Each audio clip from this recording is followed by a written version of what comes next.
I feel like you touched on something that I think is so important, and I think people just don't get it unless you're in the space, which is like you never take things for granted. And I think high achievers, you have confidence, but you don't err on the side of assuming anything. Welcome to The Other 3 Years, a show for anyone who has an Olympic-sized dream they want to turn into a reality.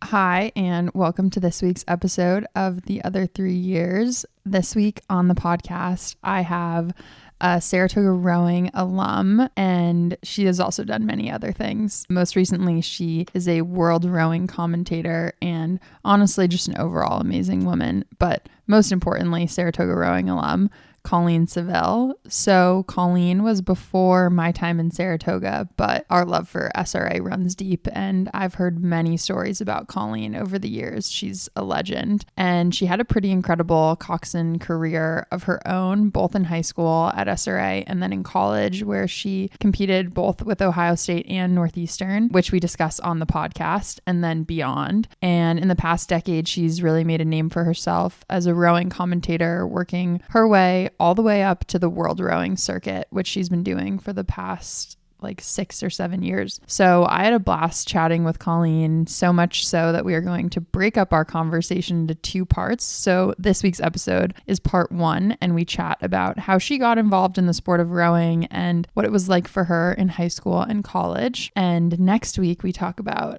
kind of after college. So before we get into that, here's an update on what's currently happening in my training. I am in my 2nd week of our Sarasota camp. It's kind of a winter speed order camp. So at the end of next week, we'll be racing in the winter speed order. It's been good training. I think my pieces and competing aren't really where I would like them to be right now, but I'm also aware, like everyone, I'm a work in progress, and I just have really been trying to stay internally focused and getting better every row, getting better every day, every workout, and not getting super external and focusing on what other people are doing, but just focusing on what I'm doing, because I think that that's how I can build confidence within myself and ultimately show up, when we're racing and when it really matters in my best form physically and mentally. So it's hard for me personally to just get back on the water and be going fast really quickly, but I'm trying to manifest the opposite of that and just getting better every day and being confident to put together some good pieces when I have to. But it's been really fun actually to be here. Most of us stay in a hotel right next to the race course, and it's been really nice this year. We've gotten dinners catered to the hotel, which has been a really fun way to, hang out with different teammates, but also it's so nice not to have to cook in our little tiny hotel kitchens. So that's been a major upgrade from last year. And the weather's been pretty nice. It hasn't been super hot yet, and it's been windy, but not terrible. So it's honestly been a pretty good camp so far. We kind of have the end of this week, and then next week, even more people will be coming into the Sarasota area for the race at the end of next week. So things are rolling and happening, but it is fun. And it's fun that there are so many different people here, and it's nice to see, so many friends and so many teammates. I'm excited for next week when I get to see even more. So just trying to keep building momentum. So now it's time for part 1 of my conversation with Colleen Saville. Like, I'm not from Saratoga. You're a local celebrity, Kristi. Well, I don't know, but don't be modest. Yeah, there's a sandwich named after you at Putnam. Like, it makes me sad that I don't get to spend as much time in Saratoga now, because I really do love it there.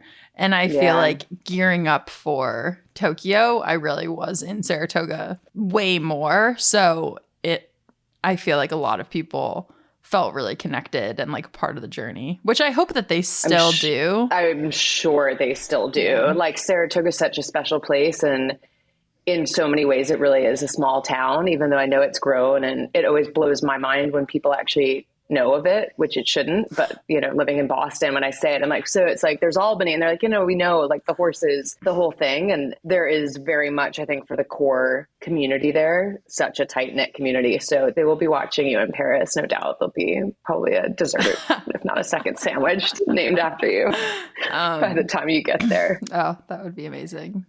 No, but Saratoga is a great leeway into introducing you a little bit to the show. Obviously, you're now a woman of the world, I would say. You travel probably more than anyone else I follow on Instagram. So I've been really blessed. I feel really lucky to work with World Rowing since 2017 unofficially and 2018 officially. And it's taken me to all kinds of places and courses, and most importantly, given me the opportunity to watch world-class rowing with what we always say is true. It's the best seat in the house. I mean, to sit at the 1,000-meter mark or the 1,500, timing hut and watch a fleet of boats, eights, singles, you name it, go by is such a privilege. So it's been an amazing and completely unexpected chapter in my rowing story. It's been awesome. Yeah. I want to hear all about that. But first, I don't know how you got into rowing. So I'd love to hear how it all started. And if you started as a coxswain or if you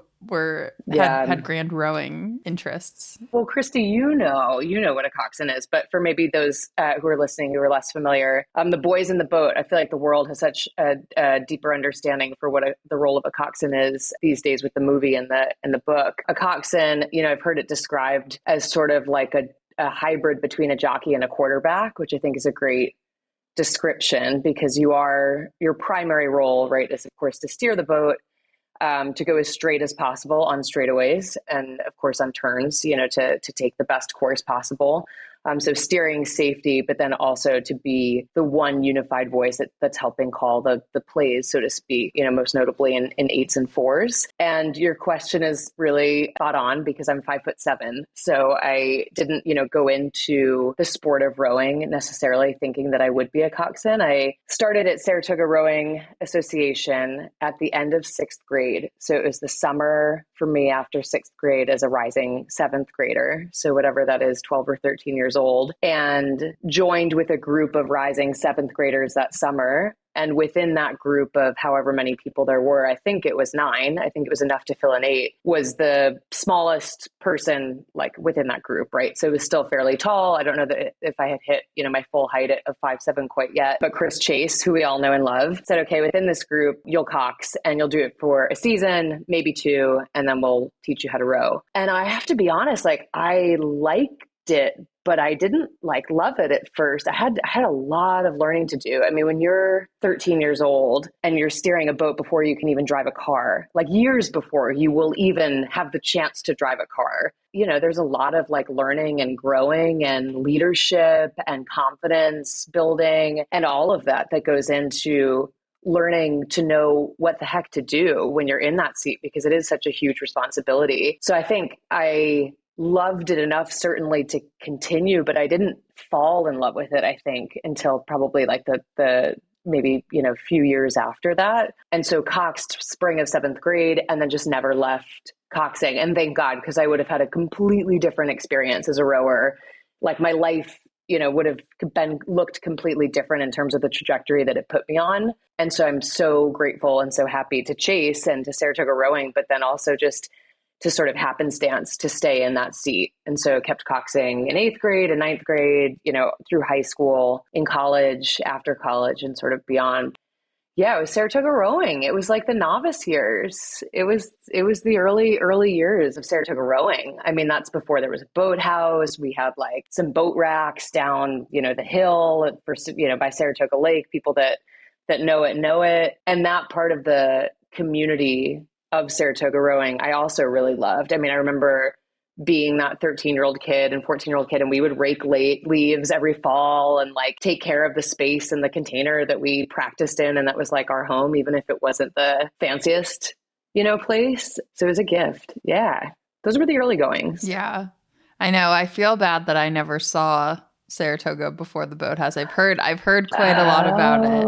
I did go there when the old bridge existed. So I'm like Yep. not quite total newbie, but yeah. You probably can never outrun the stories though. Like everyone's going to want to tell you about like the site, I think is what we used to call It's it. really nice though. So sometimes I'll be like at the boathouse, at work or working out, and people that rode back then will just stop by and, oh, is Chase here? Is Kat here? Like, I'm blah, blah, blah. I just wanted to come check it out. And then tell this heartwarming story about how rowing Saratoga changed their lives, and so nice. Yeah. Yes. No, I'm totally with you. And like, I mean, I also rode in high school, and I cannot imagine driving to where I rode in high school and telling anyone that.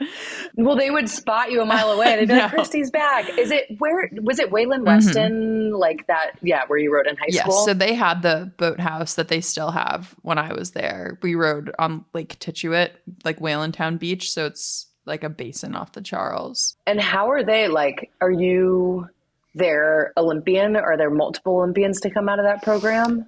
There are actually. So Will Newell, I think is his name. I went to high school with a boy named Michael Newell, but his older brother, Will Newell, was in the lightweight in 2008, maybe 2012. I'm not sure. Okay. But I know he went to the Olympics and he rode at Wayland Weston. And then actually, boy that I rode with, whose name is Jacob Buchek, was in the Canadian men's 4 in Tokyo and is still rows in there. His I think mom is Canadian. So he was a Columbia lightweight, and then he's been on the Canadian national team. So 2 of us in Tokyo, which is pretty cool. Like that's public really cool. High school program. That is really cool. But you guys were probably all masked up, so you couldn't actually like properly hang out with one another at the venue, right? In Tokyo. I mean, I've seen him like a ton at different events and stuff. I think he was a couple of years below me. Still like kind of a crazy That's really cool thing. And there have been a lot of people from Wayland Weston that have raced at like world champs and stuff. A lot of like lightweights and that kind of thing. Yeah. Yeah. Right around the corner from us in Boston. Yes. So I would probably embarrass Kat here, but he's said before that probably like the best 2 coxswains he's ever had were you and Nicole Falvo, who happened to be there at the same time. Yeah. So how was it having that kind of, did you feel like there was competition between the 2 of you? Maybe just a little bit about that dynamic, because I feel like that's a lot at any stage, but picking a coxswain is so like subjective. Yeah, kind so of personal too, right? Yeah. That's nice of Kat. Bless Kat. I think, and I like to think that Nicole would say the same thing. I like to think that it made us both better. And I'm certainly better for having worked with her and, been contemporaries or teammates or whatever, right, at the same time. Oftentimes, especially in high school programs, there might be, 1 or 2 coxswains or even like collegiate programs where you're kind of like, okay, so-and-so's, kind of got this boat. And I think it was a real benefit to be able to work with one another and to have that competitive space where, the program at the time was doing so well and the caliber of the rowing was so high that I think it was on us to keep the level of coxing as high as we possibly could and to continue growing as coxswains and as people. So I do think, I would imagine she'd say the same thing too. I think it set me up for college really well, where I was used to being around other great coxswains. And Nicole was excellent, of course. Katie Ross at the time was another coxswain who was with us, who went on to Tennessee. There were coxswains on the men's team as well that were really strong. So I think that culture, sometimes I think a little bit about like the University of Washington, and I'm like, oh man, gosh, it would be so hard to cox there because the caliber of coxswains is so strong. And there's just the depth of the team is so broad that you could, be the 6V coxswain and you could be just lucky to be boated. That wasn't totally the case for us at Saratoga. I mean, we had certainly fewer boats than that. But I look back and I think it was a really good thing. And I think actually at the time too, I knew it was a good thing too, to be honest, because I really, really tried to live in this space, both in high school and in college, where I never took my seat for granted. Like I never woke up on a Monday and assumed that the lineup was going to have, in college, the popsicle stick name or however it was. right, that we were sorting lineups. And so I think for me, that push was also really important and helped me develop. So like hard in a good way, I think, because I can't imagine being on a team where, you know, maybe there's just fewer boats or whatever the circumstances are, just like less of a pool of either rowers or coxswains, but like there's just kind of one coxswain. I think that would actually be like much, much harder, you know, if it was a team where it was always small boats and then the coxswain hopped in here or there. And I know like the higher one gets, right, those are the realities, and you might only get a shot in the seat every however many weeks or months or whatever that looks like. But like, I feel lucky to have coxed at the same time as Nicole together on the team. Yeah. I feel like you touched on something that I think is so important. And I think people just don't get it unless you're in the space, which is like, you never take things for granted. And I think high achievers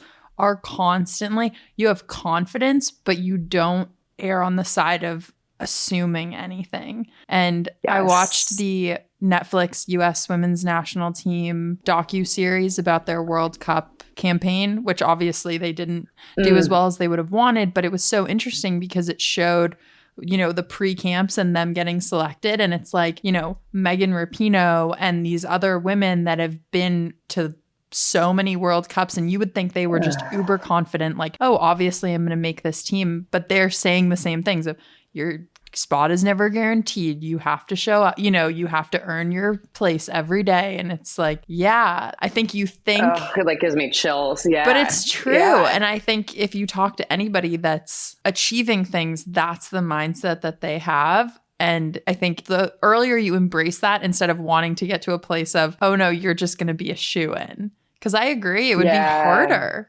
right? Be way harder. And like, I always tried to think too, like, no matter what, however well or not well you think you're performing, like there's always someone better than you. Like there's just always someone better than you. You know, you might be in whatever boat or whatever team or whatever scenario, but then you like the world expands. And there's just always someone that's better than you. So whatever, however good or bad you think you are, like that's the truth. That's a really interesting Netflix docu that I feel like now I want to watch. But yeah, I completely sympathize with that. Yeah, it was good. It was, I don't know. I maybe wish it had been a little bit more actually about soccer. I don't really know how to, their interpersonal stories were super interesting, but I think it's really this is like a little off topic of what we're talking about, but no, I love this. It seemed to me, I was talking to my roommate Claire about it because she watched it too. What's happened to them, or what they've communicated in this docuseries, and I think people are seeing, is that the women's national team, you know, in 1999 and then after, raised the level of women's professional soccer, and they're winning all the time. They're playing these styles of soccer that people aren't playing, and they just have more power. They're better. Now the rest of the world has caught up to them, and so they can't just keep doing the same thing they've been doing and expect the same results, because they're not playing the same competition, which I think is really what has happened to rowing. And I'm not going to pretend to know everything about the US Women's 8, but it was like, we had this system that made an 8 that was faster than any other country's 8.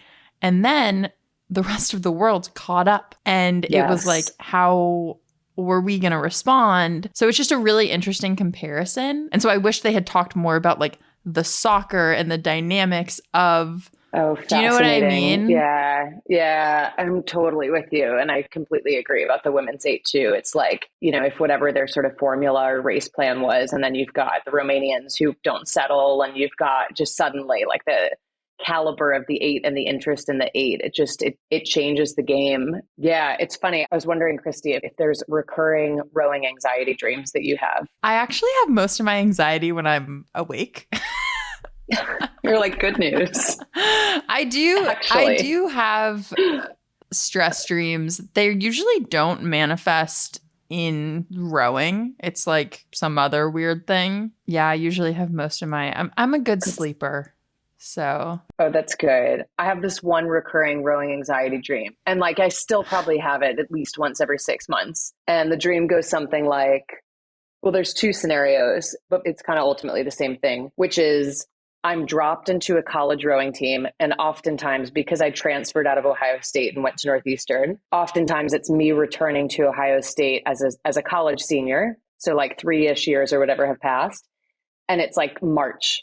And so they're just starting to boat the lineups for that season. Mm-hmm. And it's like back to the like popsicle stick like moment, right? So I'm like in the boathouse and it's like, well, you've gone and like left us for a few years. Like you may have a shot in hell at making the first date, but like good luck because it's March. So like go off and good luck. And it's like this recurring dream where I wake up and I'm like, I'm not going to make the boat. I'm not going to make the boat. There's not enough time. Like you've gone and now you have to come back and I have to prove yourself. And you only have like this amount of time to do it. And can you do it? And then fortunately I wake up, but it's the same dream again and again. And it's kind of akin to like the anxiety dream where people are like, oh, I wake up and I've like forgotten to go to that like college math class. And so they're about to like take my diploma away. And I'm like, oh, but I'm always happy that I'm like, oh no, it's just been a cool however many years, but I'm still worried about that. So like, that's good. That's deep down in there somewhere. That's funny. It's funny. Some of my friends from college have told me that they've had like, 2K anxiety dreams or something. They're not doing 2Ks. I'm like, that's crazy. I mean, yeah. And how many years later? Yeah, it's nuts. It just goes to show you how like deep rooted, back to your earlier question about like the anxieties and what that can look and feel like. It's like, oh man, there's always a little part of that I think that lives on with us. Yeah. Can you share a little bit about going to Ohio State for 1 year and then deciding to transfer? Yeah, of course. So as I mentioned, was at Saratoga Rowing Association, went through high school, had the privilege of working under Eric Catalano, who is the best coach that I've ever had of all time. Still, have felt that way ever since I left SRA, and was recruited to Ohio State and was thrilled. At the time, they had finished 4th at the NCAA the year prior. So gosh, this is a while ago. So I'm a high school senior. I graduate in 2005. I'm recruited to go there fall of 2005. Got there. The school, and what is surprising to no one for folks who haven't been there, is massive. It's like a self-sufficient city in a way.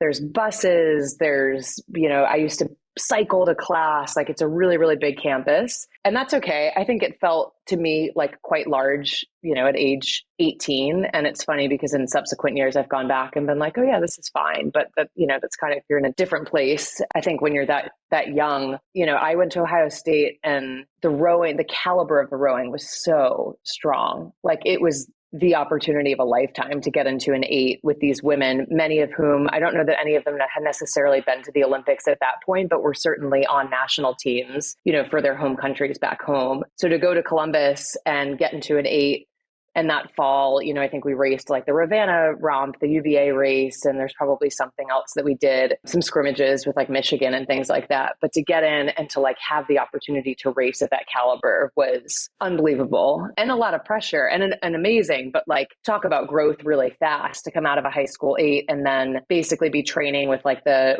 wasn't a 1 or 2V that was set at that time, but sort of the 2 training boats, the like first, second, maybe third-ish 8, and really grew to love the team as well, and was fortunate in that I made a couple of very, very close friends who I still speak with, a couple of them daily, one in Germany, one in Italy. So the rowing piece of it was incredible. I did feel the pressure, and that was a reality of like being a freshman on that team, wanting to make sure that like, coxing wise, I certainly had a lot to learn. And then as we went through winter training, my eyes were so opened to new styles of training and training plans. And Andy Teitelbaum was the head coach at the time. Robbie Tenenbaum was the assistant. So to watch like, again, these like Olympic caliber women conduct their winter training against it was just a real expanding period for me. And then we came into the spring and we had, a few scrimmage races. I remember my goal, like very aspirational goal going into college, was like, I don't want to be put in a 4, which in a lot of ways was kind of like inevitable. It's like, training boats, sure, for practice here and there, but I just felt like I was such a better coxswain in an 8 than a 4. In the fall, we were, primarily in 8s. And by the time we got to spring, I was like, I just don't want to be in the 4. I've got to be in I've got to be in the second 8. So was really happy within the early goings of the spring, was in the second 8 in our first official race, which was out in California. and then a couple of races thereafter, and then moved into the first state, which was like the thrill of a lifetime to go. And this is another moment I'll never forget. It was like a practice, and we used to do some kind of a drill that was silent. It was like some sort of a like build to the top of the pyramid, and then you kind of come back down the other side. When I moved into the 1V, it was, I don't know, whatever it was, like April or something. So it's like this calm, flat, still like kind of cold morning. And we're doing this silent like pyramid warm up, and we're just the 1-8 out with Andy and the speed coach. Like we're moving, the boat's like super flat. We're like gliding, and I'm seeing the like numbers tick down on the speed coach. And it actually brought tears to my eyes because it was like such a beautiful rhythm. And I've never, and still to this day have like never felt anything like that being inside of a boat. It was just unbelievable. So that experience and having the chance to steer that boat was really profound.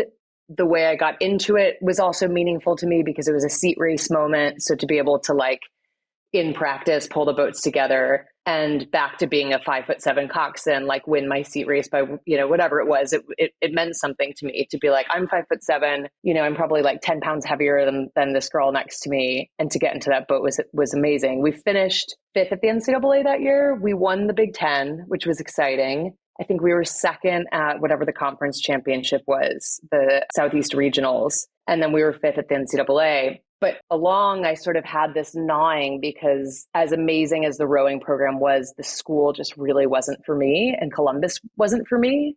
Football at Ohio State is religion. And that was new to me. Like, that's not surprising now that I've like lived in the world longer and I sort of understand the Big Ten and I understand how like things work. But to go there and have football be to be everything, honestly, it's like where the minivans rolled in every weekend and everything is about the tailgate, and like people would like fall into a depression if they lost the football game. And I remember I was in a language class once. It was like Italian or Spanish or whatever, like an intro level class. And it was like, the conditional, if this, then that, like if I could meet a famous person, it would be. And like, we were all meant to answer the question. And this like name keeps popping up. And I finally turned to someone in the class and I'm like, hey, like, who is this person? Like, who is this name that they're, and they're like, oh no, it's the quarterback. And I was like, no, it's supposed to be like Michelle Obama. Like, like it's free reign. Like, no, that's what I mean when like the football to me felt all consuming, and like being there in some ways at that time felt really suffocating. And so while I loved the rowing, if there was a world where I wasn't 5'7" and I could have been feasibly an Olympic hopeful, I would have totally stayed. And I would have like, no doubt, I would have very happily stayed at Ohio State and like ran at that goal. But I knew, because I wasn't able to even just like get into the U23 camps because I was like 7 pounds over what they were looking for. They just wouldn't even consider me, that I was like, all right, I've got to choose a life that feels right to me in other ways and not just the rowing, which was really hard. It was hard. Yeah. I feel like it's so interesting. I feel like so many people, when I was like getting recruited, kept saying, oh, but if you can't row, you have to like the school. You have to like the school. Mm-hmm. And also, it's in hindsight, you're like, why do you trust such young children to make such a big decision? Oh, I know. But I really wanted to go to UVA when I was looking at schools, and I went on my visit there, and I understand what you're saying because it wasn't the like football necessarily, but just the Virginia is not even that Southern, but the Southern way of life. Yeah. I was like, yes, I don't think I can do it. I don't think that I can feel comfortable here. And it's a beautiful school. And the coach was so nice. He's a great guy. The program legend couldn't be more fun. Like, the girls were so nice. Everything was great, but just the atmosphere of the campus versus what I felt when I went on my official to Yale, which was like, oh my gosh, this is so cool. And I feel so comfortable. And it's interesting. Like, you feel it in and what did you, so like, I felt suffocated. If you think about like a word or two, what was it that like felt not right to you? Maybe if I had been a student there, because it was obviously just a visit. I think I just felt really uncomfortable and like out of place. I couldn't be myself there as much, which then I felt really silly, you know, for almost like making that decision, because it was like everyone else was like, oh yeah, but you're being offered a scholarship and, you know, blah, blah, blah, like row. And I was like, yeah, but what if I get injured the first day and I can't row? No, you're spot on. And I completely agree with you, where I think back, and it's funny, the word silly you just said. I'm like, when I was kind of explaining like, oh, the campus felt so big, I feel silly saying that now, because I'm like, it's a campus, like it's not a big deal. So there's like parts of that. But I think the actual implication is like, even at 17 years old, in your bones, you can feel if something is like the right fit or not for you. Mm-hmm. And like that piece, like our instincts never actually lie to us, even if the sort of rationale changes over time of like, oh, it could have been this, or it could, you know, your body knows, you know, so you totally get it. So how did you decide on Northeastern? Yeah. So I went through the spring, and like huge credit to Andy Teitelbaum. I was really afraid that if I was too vocal about my concerns about staying there, that it would jeopardize my spot in the 8. So I did take that spring to decide, like I wanted to get through the season. At the same time, I also knew that I needed to start to like plan for a future if it wasn't going to be at Ohio State. And I had always loved Boston. So immediately, you know, was thinking about BU and Northeastern. Coincidentally, or I should say ironically, I had taken an official to Northeastern in high school because Elida Durant, shout out to Elida, who we all know and love at Saratoga Rowing, who was a longtime teammate of mine. Elida and I actually rowed, of course, in high school and together at Northeastern, and then after college and in the summers at Riverside. So she's like my forever 7 or 8 seat. You know, Elida went to Northeastern. So when she was a freshman, I was a senior in high school. I had taken an official visit to Northeastern, but really because of the like Elida connection. And they didn't offer me any money, which for a school, which is, you know, a reality. It's also a really expensive school. And so I didn't really, you know, consider it. I was happy and thankful that they had me come out for the weekend. I went on my way. I was, you know, deciding between other schools.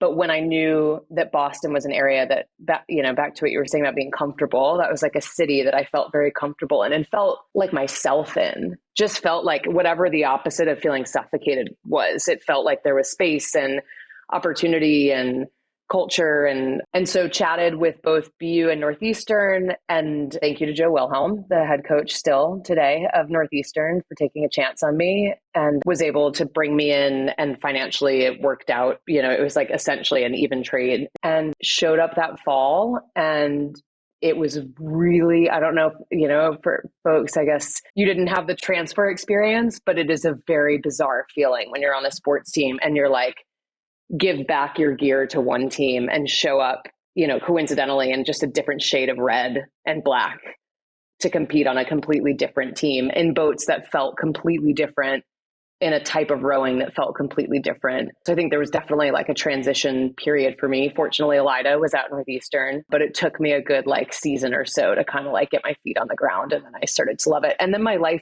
also felt fuller and more like I was more interested in the classes that I was taking. There was sort of like just more going on, but you can't have it all, or at least or maybe put another way, there were certainly trade-offs. Like the feeling of being at that caliber of rowing at Ohio State, you know, was second to none. So it was different, but it was good. Yeah. And I was okay with that. Yeah. Yeah. My dad and grandfather went to Northeastern, so I've always been a Northeastern fan. But it's funny because obviously grew up in Boston, and I have never spoken to Joe. So not a knock, really? Not a knock on him at all. He came to Whalen Weston practice more than once. One of my teammates from Whalen Weston went to Northeastern. Chelsea Brown, my really good friend from Saratoga, went to Northeastern. They did not recruit me at all. Like, I'm shocked. I never. And I like took it a little personally. Okay, I'm relieved, because if Kristi's like not getting recruited to Northeastern, I can live with my like hard pass the first time around, where they're like, whatever. I think part of it though, Kristi, is like, I don't know off the top of my head anymore, so I may stand corrected. But at the time, my understanding is that they had something like 14 or 12 full scholarships when like the big schools had 20. So part of it was that my impression, and Joe, if you're out there, you can keep me honest, but like that there was some like sorcery of division of like this percentage and that percentage and whatever. Like they just had to get really like clever with it, because you would never pass on Kristi. Like you just wouldn't do that. You don't pass on Kristi. It was just funny because it was one of those things where I actually really, like we were saying, it's so interesting you trust kids to make these decisions. Yeah. Like to me, I really didn't want to go to school in Boston. I think just growing up in Boston, I was really like, there's obviously all these amazing schools here, but I really want a different experience and just wanted to get a little further away from home. So I don't think you could fill out the recruiting questionnaires. Right. I don't think I filled them out for like any of maybe Harvard, but I don't think I filled them out for any like BU, BC, Northeastern, any of them. It's funny to think back to the recruiting process because you're kind of like, how did it work back then? Like now, a friend of mine is the basketball coach at Suffolk. And he's like, oh yeah, it's just all texting.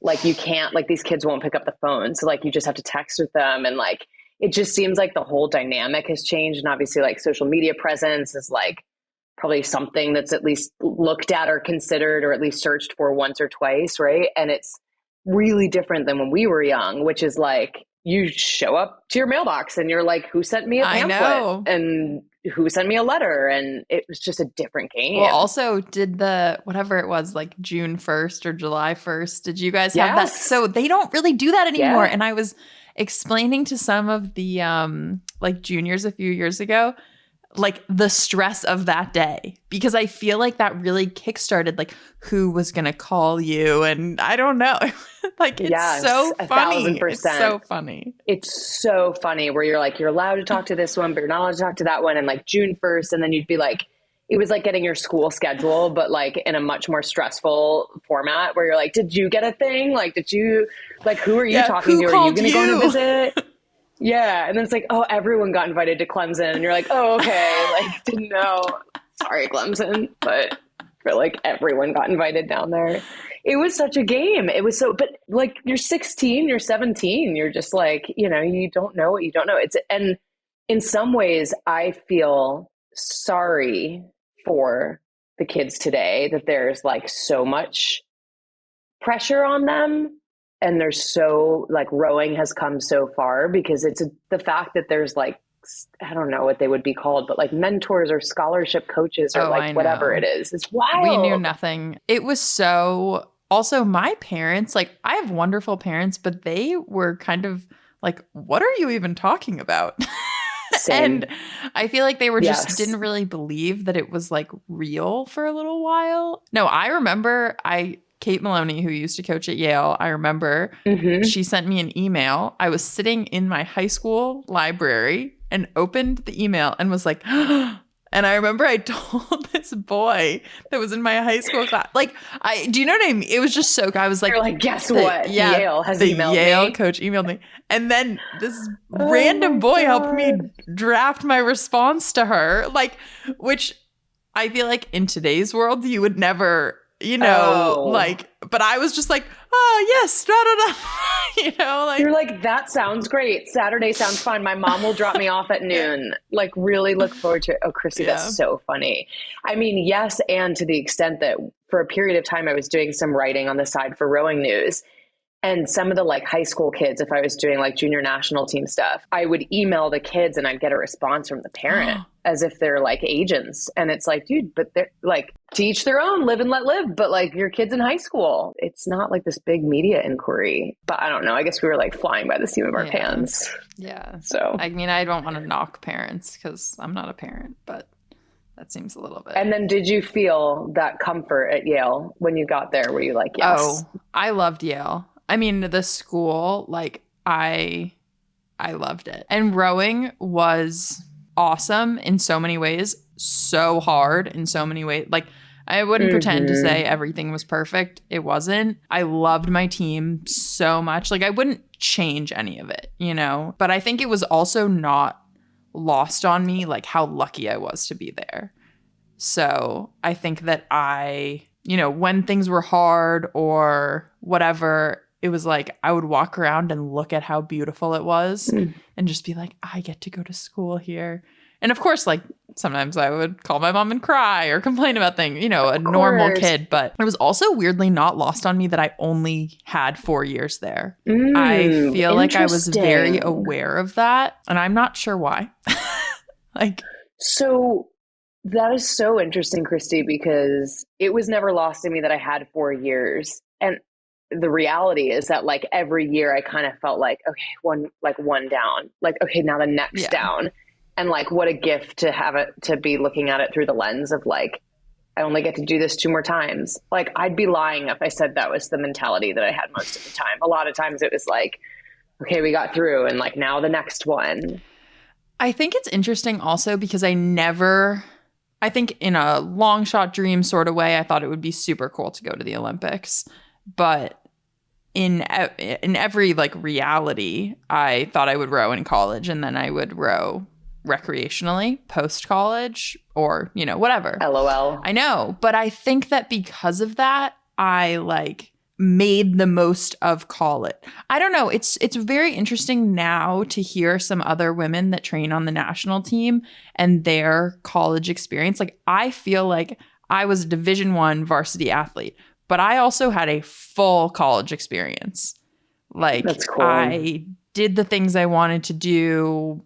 I went to parties, you know, I did all of it. And I don't know if that's because I went to an Ivy League school. And so the rowing was never going to be like Ohio State football. Like that just was never going to be the reality. And so everyone was having this kind of more whole experience.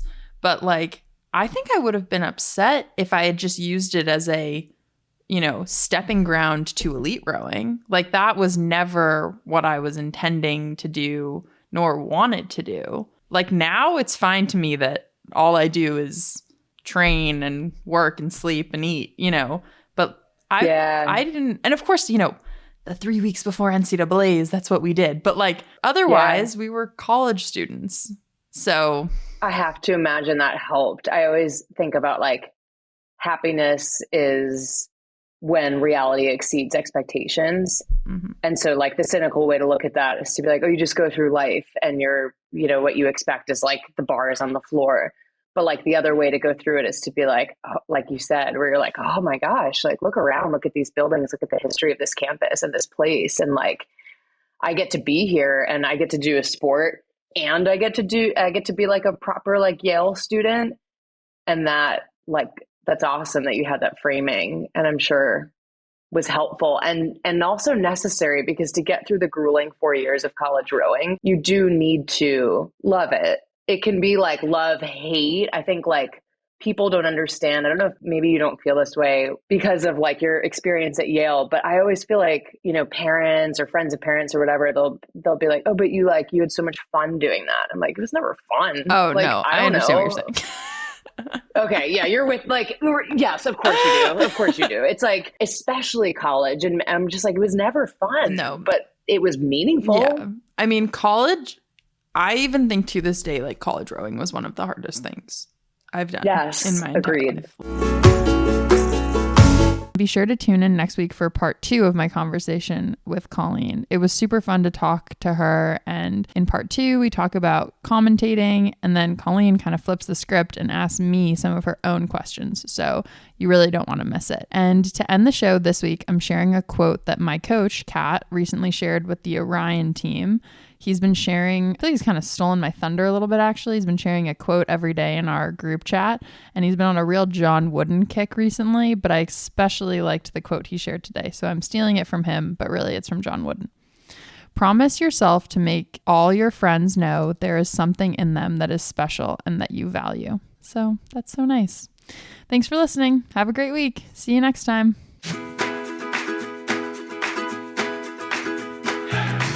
I'd love to hear from you, so send us a topic suggestion, or if you'd like to submit a question for our Ask Kristi Anything segment, head to our website, theother3years.com.